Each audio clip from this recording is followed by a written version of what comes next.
this one, I think I already know your answer, but the Odyssey versus Spider-Man, Brand New Day. You only get one ticket, two for you and your wife. Which movies are you guys watching? Definitely the Odyssey. Okay.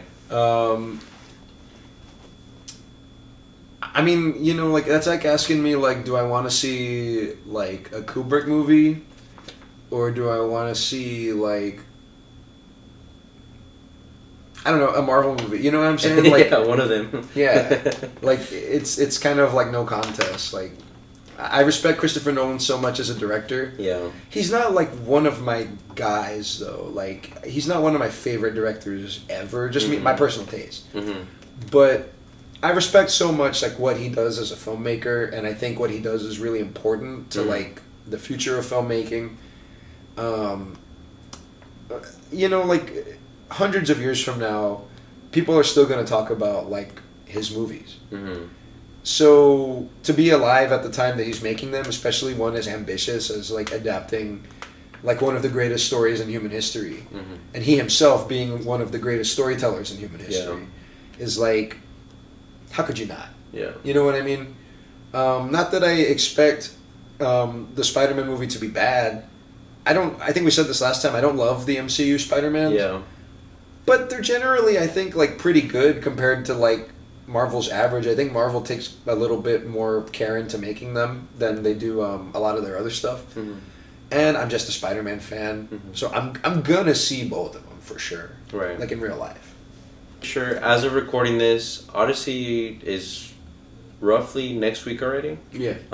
Just give me like another breakdown of just like how exciting that is, and like how like we're finally at this point where it's pretty much releasing, and it is a big deal. Like you said, one of the best directors to ever, you know, have that title, to have this film under his hands. Like, what are your expectations for just how good it can be? And just your excitement for it. Man, you know, like if there's anybody who I would expect to like take the Odyssey and make it their own, I think Christopher Nolan is like towards the top of that like list of people. Because his style of storytelling that he's developed over his career is so like mind-bendy and weird, and to be honest, like genuinely confusing. But like, I'm like, is he gonna tell the Odyssey like out of order? You know what I mean? Like, what is he gonna do? Like, it's got to be like a spectacle. Like, he's gonna make it exciting. And I think the other thing about Christopher Nolan, right, is that he's on the one hand, he's a very like forward-looking like filmmaker. I think he's always doing like state-of-the-art like new experimental things. On the other hand, he's like such like a purist of like what cinema's supposed to be, which is why he uses his like weight as like one of the few like famous like auteur filmmakers that we have today, to be able to push for 70mm screenings even in a place like here in San Antonio, to make sure that people can have like the right experience seeing it, you know. And what he records, he doesn't like to use CG. A lot of what you see in his movies like is going to be practical effects to some extent, shot on film. So like, this is a guy, like, we're going to see things in this movie on film that have like never been on film before. You know, so it's like for all those reasons, I'm like, this is just like a can't miss, and like without question to me. Yeah, I mean, there's a huge chance, and more than likely, this is the video we record before the Odyssey. Like, next time we record might be for the Odyssey. Yeah. So it is kind of creeping up on me. Like, I don't think, obviously I've been excited because film people are excited. Like, the cinephiles are excited, so I'm excited. But now that it's so close, like, I am really buying into, not that it needs to be bought into, but I'm gonna be watching this really, really soon. Yeah. Do you think Christopher Nolan is gonna put some twist on like the Odyssey? Absolutely, because he's got such a strong voice himself, right? Like, a twist on the story, or the twist on like the way it's portrayed to the audience? I don't know if necessarily he will like change the story a whole lot, but yeah, I'd say the presentation. Yeah. Right. That's like, what comes to mind usually. Because if you watch things like again, his whole thing is like non-chronological storytelling. His movies are almost just like based off of vibe more than like actual like story. Like a common like complaint you hear about his movies is that like the dialogue is mixed really low and you almost can't hear what people are saying a lot of the time. I remember like Tenet. If you watch Tenet, that movie's just a big old like mind trip. Yeah. And people often say like, what was the plot? Like, what was it even about? Right? But at the same time, like, you can't like forget what it was like to see it because it was so thrilling. And you enjoyed Tenet. Like, I remember like a lot of scenes. I remember a lot of visuals from it, even if I don't necessarily remember like all that the plot was. You like Tenet? Yeah, I like Tenet a lot. And then you have Oppenheimer, right, which is like going back and forth through time and like going through all these like philosophical concepts, and you have all of these like weird shots of like just like microscopic like nuclear like fission and stuff like that, and like it's like visual poetry, and it's like this epic of like this guy's life, and it's like a political like commentary on like the culture of like weapons development in the U.S. at that time, and like what it led to today, the people it's affected, like all types of stuff that I think Christopher Nolan probably sees like 1,000,001 different things within the story of the Odyssey, and he's going to make sure that everything he can possibly like put on film that he like sees in it, like we're gonna see. So we're going to get like a very unfiltered view of what the Odyssey is to Christopher Nolan. And I think that's just really exciting, you know, just to get that like artistic like lens from somebody who I would consider like a master of the art form. Okay.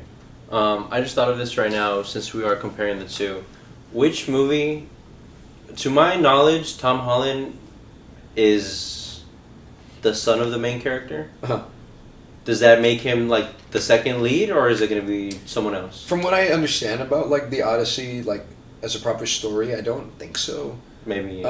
Because you know, obviously, it mostly follows like Odysseus and his journeys like at sea, like lost at sea. Is it just him, lost at sea?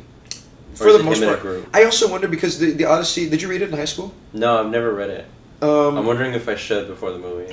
It's a really good story, dude. Like, I think it's worth your time to. If it's adapted well, I would love to have read it. No, to even look up like an abridged version, like it's just like literally just reading like the spark notes of it or something. Yeah, I'm like that's like worth your time because it's like such a crazy like cool story. Okay. But the Odyssey is basically like it's two parts to a story. You have the Iliad, which is like one book that Homer wrote, which is about like the Trojan War. And Odysseus is like the main character of that, so it's about him like being drafted like into the war and leading his army to victory. Okay. And then you have the Odyssey, which is what happens after, which is after the war is won. Him and his men try to like sail back home, and disaster strikes, and they get like scattered and lost. And so it's like a decades long journey, years, maybe not decades, but like years long journey of him like trying to like make it back home to his family. And in the meantime, they kind of like cut like back to like the family that you get a lot of them in the Odyssey, like leading up to him leaving for war, but also in like in the Iliad, but then in the Odyssey, you do I believe get moments where you kind of catch back up and you see like what's been happening like while he's gone with the family. Yeah.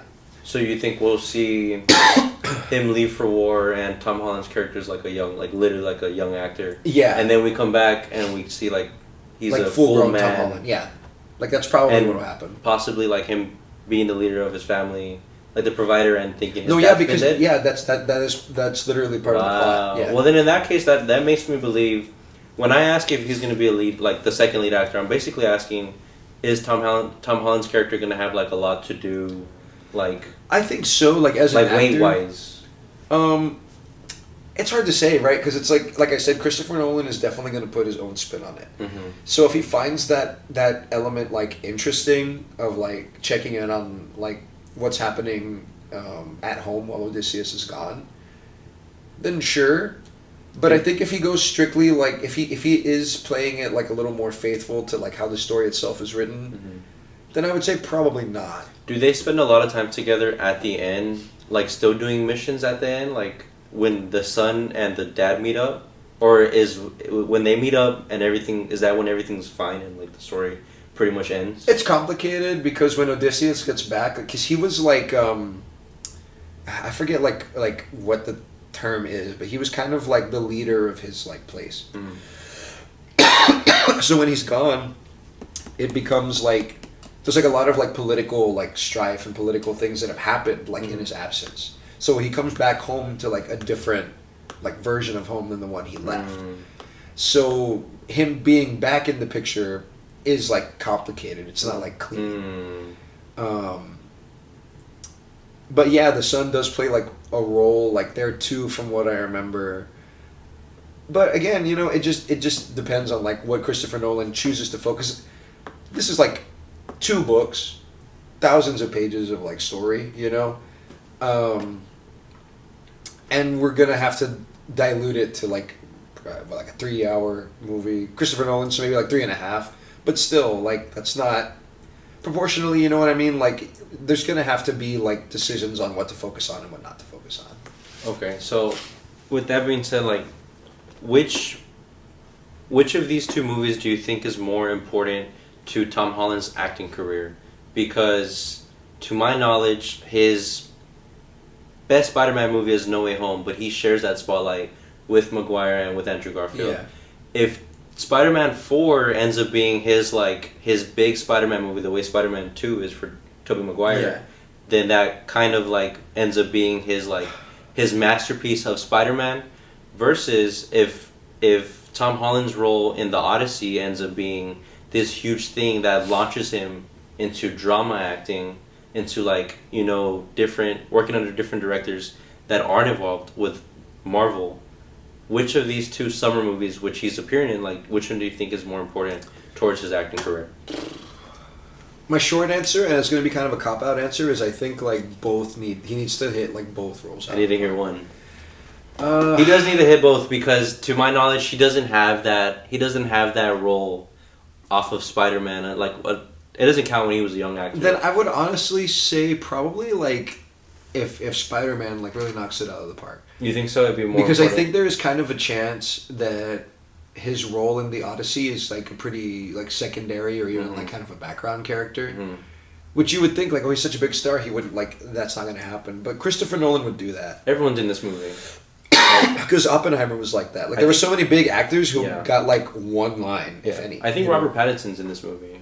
Yeah. So I know there's gonna be characters who are these big names, but I barely do anything. I'm just wondering like if he gives like a phenomenal performance, like that just launches him into more movies, or maybe Christopher Nolan brings him back for his next movie.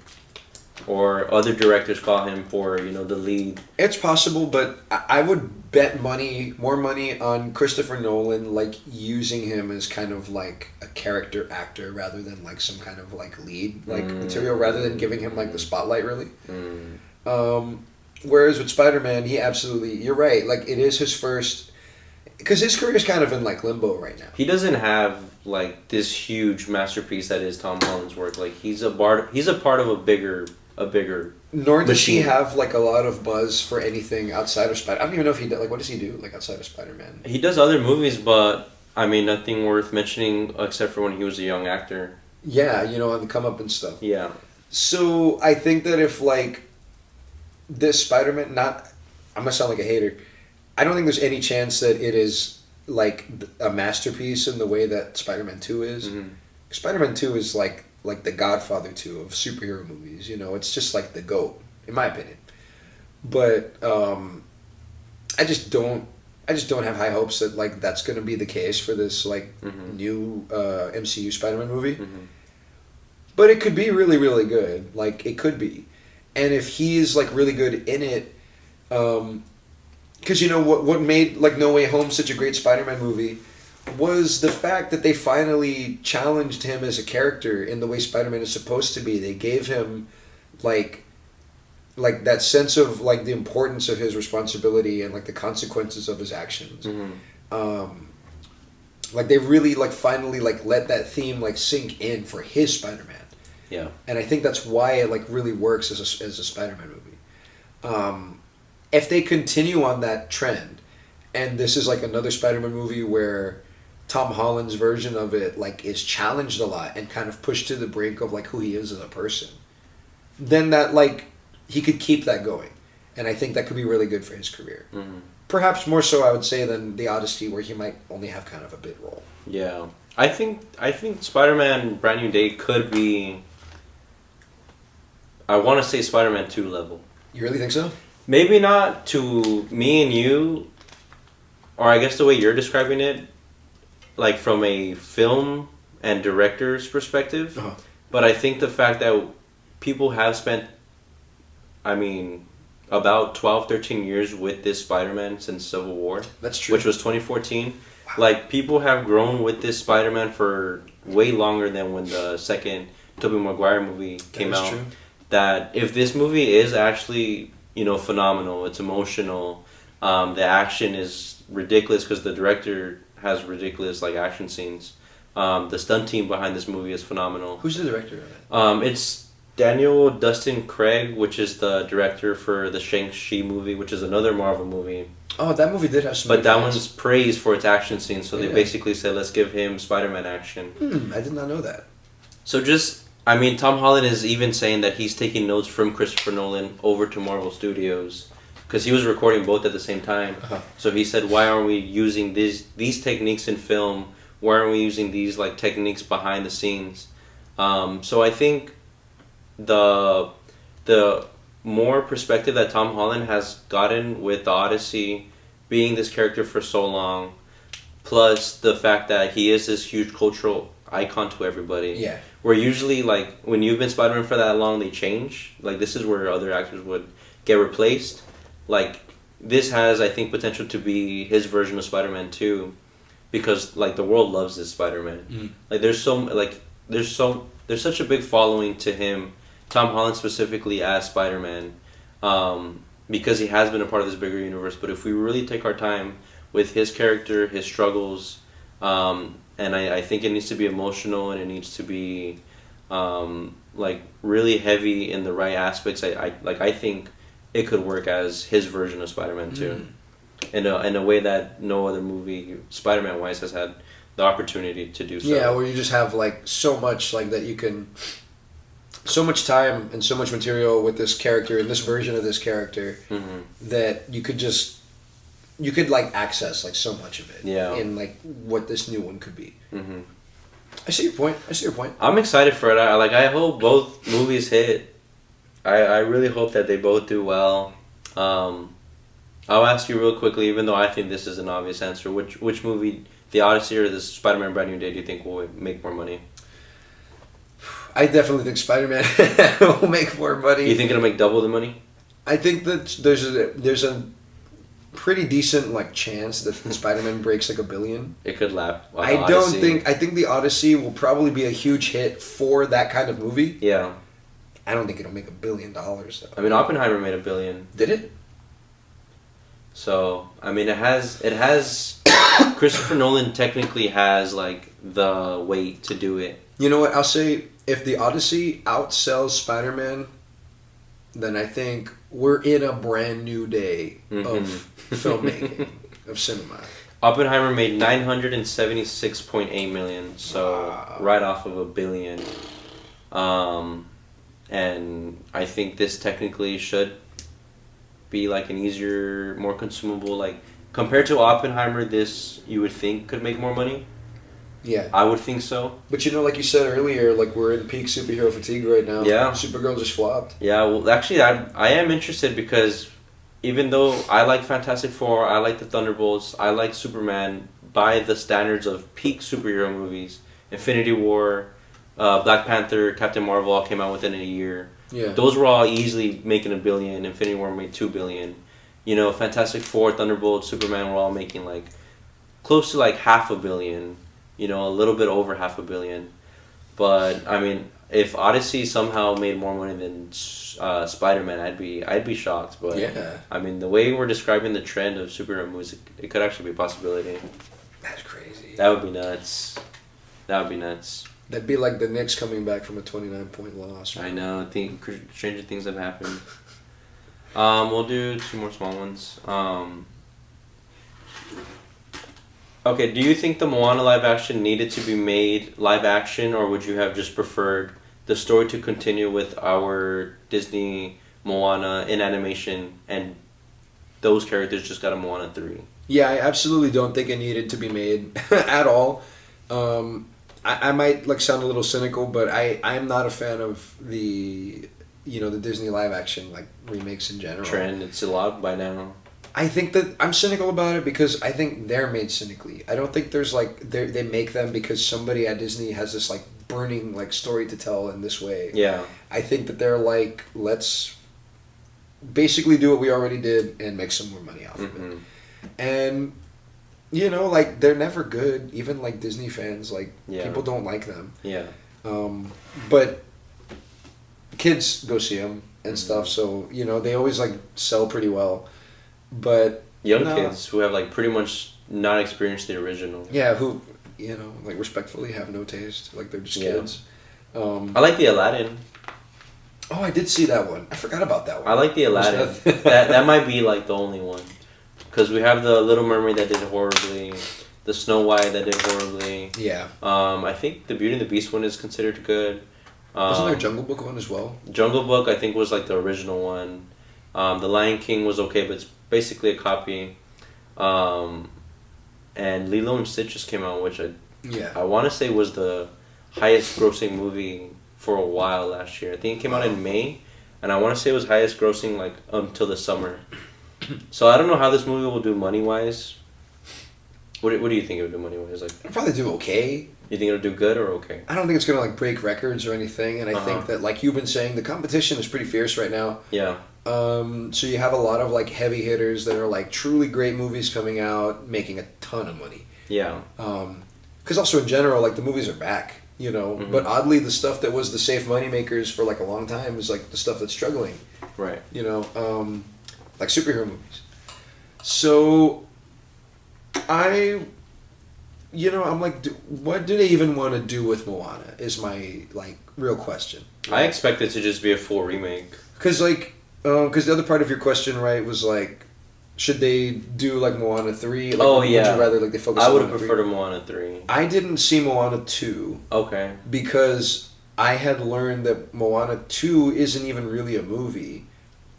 They just put in theaters a Moana miniseries that was meant to go on Disney Plus. Really? I know I watched it, but I swear I can't fully tell you what Moana 2 was about. I know I watched it though. So that's why I was like, dude, I'm not even gonna go see that. Yeah. Like, I don't know. Like, why would you? Because that's like, I don't know. That just felt like disrespectful. Mm-hmm. You know what I'm saying? Like it's not even like really properly a movie. So I'm like, they clearly had no passion to even make a Moana 2 movie. Yeah. As much as they wanted some like miniseries. Yeah. So I'm like, what is like Moana as a series? Like, it's not something that's made with like a lot of passion except for like the first one. Right. So, yeah, it's too bad because I just feel like these movies don't need to keep going, but they make money. Like Lilo and Stitch just made a ton of money. Yeah. So I don't expect the corporations to stop. But yeah, with something like Moana that I enjoyed Moana 1, I would prefer to see a Moana 3 instead of like kind of just like punting the ball and just saying, all right, let's do a live action remake, which is the safe option. But like I really like the Frozen movie. I wouldn't want to see news that they're remaking Frozen in live action, even though I think it would look pretty cool. Like that's one you could do in live action. I would prefer to just continue with the story and the characters that we know rather than just retell it with live action actors. I totally agree, and I'm also just somebody who's like, I'm kind of like an animation nerd, like on the side. Yeah. So I just love animation, and I support like animators. I have friends who like work in the animation industry, and it's like hard. Yeah. I bet. There's always constant like layoffs. Hollywood in general is like hard. The whole time I lived in LA, job opportunities like diminished. There was never a period where there was like, there's a lot of new jobs out. There's always people losing jobs, never people getting new ones. And for the animation industry, it's like even worse because animators are treated like dirt. They're not respected like by the industry itself, like even to a lesser extent than like other like live action like mediums. So any opportunity there is for like animators to have work and get to really like show their stuff and pour a lot of like heart into something and get paid well for it, I'm in favor of that. Yeah. You know, like why take those opportunities away from them? Yeah, it's too bad. Probably the last one. Aang, The Last Airbender has been moved up to July 25th. So it's supposed to release at the end of the year, but after being leaked online, they hit the emergency red button. They're going to release it at the end of this month, both on streaming and in theaters. So how will you watch this movie? Definitely in theaters. Yeah. Because like we said earlier, you know, that theater group experience with a good audience, which the people who are going to see this movie are going to be people that care about fans. Avatar, you know. Because of that, I don't expect it to do like crazy numbers. I don't expect it to make much money. But I bet that the audiences that go see it will be a really fun time. Yeah, I expect it to be, you know, a good movie, and like even if it's an okay movie, people to walk out really happy just to watch it in theater. I mean, it sounds really cool. And like I just said about animators, going to see the film in theaters versus just using your subscription is a much more like direct way to support the work that they've done. Supporting their work, using, like you said, don't use your subscription, go to the theater, but don't watch the leaked version online in the first place. I did not. I didn't because either, of my respect for animators. Like, I did not do that. Like I'm trying to stay on that, but the fact that it got leaked online to me is just, it's pretty sad for like the movie, you know? Like I think this could have been in its right time frame, like a really big, maybe not a big hit, but like something important to people who are fans of the franchise, you know? Yeah. No, yeah. And I think too, I have mixed feelings about like just the way the whole rollout has been treated, right? Like on the one hand, I'm happy that it's coming out so much sooner that like, oh, I could go see that in a few weeks. Yeah. And I definitely will. But like, it's already not going to do great like in theaters, right? But the least you could do is try to give it like a proper like build up, give it like a proper rollout, like really be intentional about how you do that to give it the best chance that it could have. Right. Because inevitably what's going to happen is it's going to make like probably very little money at the theaters, and it's just going to be more reason for the studio executives to say like, yeah, nobody cares about animation like this, so let's or this franchise. Exactly. Like they're going to blame it on the franchise. Which there's somehow. some curse about like Avatar. Yeah. That like when Legend of Korra was coming out, Nickelodeon treated that team like shit. They put them in like time slots that were like terrible. They put them on like the Nicktoons channel instead of actual Nickelodeon, I remember. And then the whole like last season, I think, was just released like online. Yeah. Instead of like on TV. I think the voice actor for Uncle Iroh has been like on a big like fuck Nickelodeon rant lately. Yeah. Yeah, he's been very against it. Who? Like who plays Iroh in this movie? No, the voice actor of the Nickelodeon show. Oh, well, that guy died like years ago. Oh, did he really? Yeah, he died. No, I must be thinking about a different cast member then, because I remember them saying that one of them has just been like fuck Nickelodeon and like. I mean, I believe it. I believe it because Nickelodeon really fucked over the Avatar people, which is like, they made like one of the greatest shows that Nickelodeon ever put out. You're a big fan of the show? Yeah. I've seen it all in its entirety once. Yeah, no, I was a big fan of it when I was a kid, and then during COVID, if you remember, it got put on Netflix, and a bunch of people rediscovered it, and it became like even more of a cultural phenomenon than it was. Because people who had never seen it like got to watch it, and that's how good it was. Did you watch Korra? I did. I mean, I've heard one of the seasons is like good. I like Korra a lot personally. I didn't watch it yet. Because I had a friend who was a big fan. He had a Blu-ray. He loaned it to me, so I watched it over I watched the whole show over like a few weeks. It's not that long. That's the best when you just like kind of watch it. You just kind of knock it out. Oh yeah, it was. And you're excited, yeah. Because the animation is great, the story is good. The difference between Last Airbender and Korra is that I think the Last Airbender is a very traditional like hero's journey kind of tale. Right? Airbender. Yeah. Okay. Last Airbender.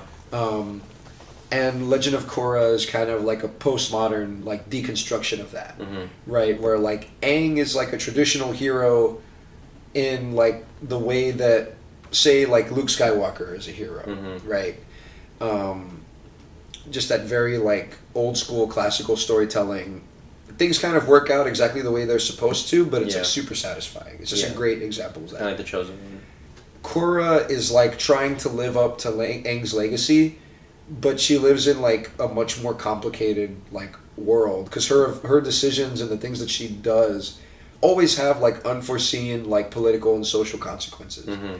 And she kind of, people interpret that as like, dang, she kind of like messes up a lot. Mm-hmm.